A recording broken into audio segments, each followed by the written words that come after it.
Salut à tous, j'espère que vous allez bien. Le déconfinement va bientôt avoir lieu pour la plupart des gens. Nous concernant à Chalon-sur-Saône, on attend de savoir un petit peu vu que le golf est dans un parc, donc parc fermé, mais golf ouvert, voilà, dilemme. On verra. On va aborder aujourd'hui les zones à pénalité. Donc les zones à pénalité, anciennement connues sous la terminologie obstacle d'eau, voilà. Donc ça regroupe les obstacles d'eau et toute zone sur le parcours estimée souvent pas très jouable, voilà.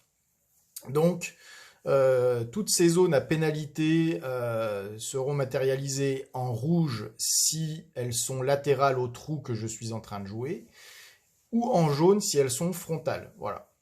Donc, dès lors que ma balle, j'ai vu qu'elle allait dans une zone à pénalité, voilà, je suis sûr qu'elle est dans une zone à pénalité, petit passage là-dessus, je n'ai pas le droit de jouer de balle provisoire parce qu'il y aura une procédure de dégagement qui va en découdre.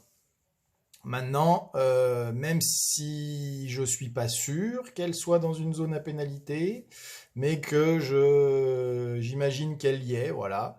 Voilà, dès qu'il y aura un doute, il faut savoir que quand il y aura un doute, parce qu'on n'a pas vraiment vu, parce que la zone à pénalité, elle est cachée par des arbres, par exemple, c'est quand même bien de savoir que si c'est pas sûr et certain et que je ne retrouve pas ma balle, que je peux pas l'identifier, elle sera considérée comme perdue.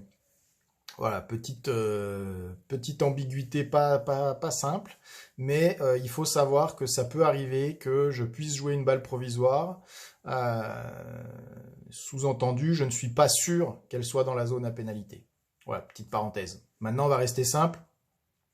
Zone à pénalité rouge, latérale au trou, zone à pénalité pardon, jaune, frontale au trou. Commençons par la rouge.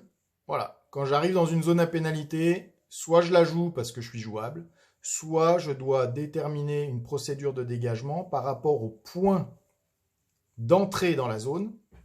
Voilà, et de ce point-là, quand on est sur une zone à pénalité rouge, deux options.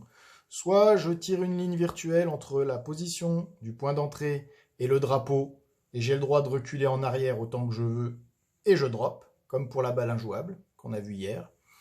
Ou soit, ce qui est couramment utilisé, je me drop à deux longueurs de club sans me rapprocher du drapeau de ce point d'entrée. Voilà.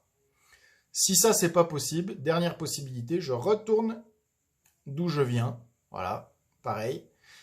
Mais avec, dans tous les cas, un point de pénalité. Voilà. Donc ça, c'est pour le rouge. Pour la zone à pénalité jaune, deux possibilités. Je retourne d'où je viens. Et comme c'est frontal, souvent on va utiliser la deuxième. Je prends mon point d'entrée, je tire une ligne virtuelle avec le drapeau, comme pour la balle injouable, et je recule en arrière jusqu'à ce que j'estime pouvoir jouer de cet endroit-là. Donc voilà, toujours avec un coup de pénalité. Donc, zone à pénalité, je les reconnais, c'est des piquets ou des lignes rouges. Zone à pénalité latérale, zone à pénalité frontale, piquet et ligne jaune. Je rentre dans ces zones-là, j'ai le droit de jouer si je peux, et si je peux pas, j'applique la procédure de dégagement que je viens de vous expliquer. Voilà, et j'encours donc un coup de pénalité. Voilà pour les zones à pénalité. J'espère que c'est pas trop compliqué à comprendre et c'est surtout plus efficace et engrammé, on va dire, dans la mémoire quand on le pratique sur le terrain.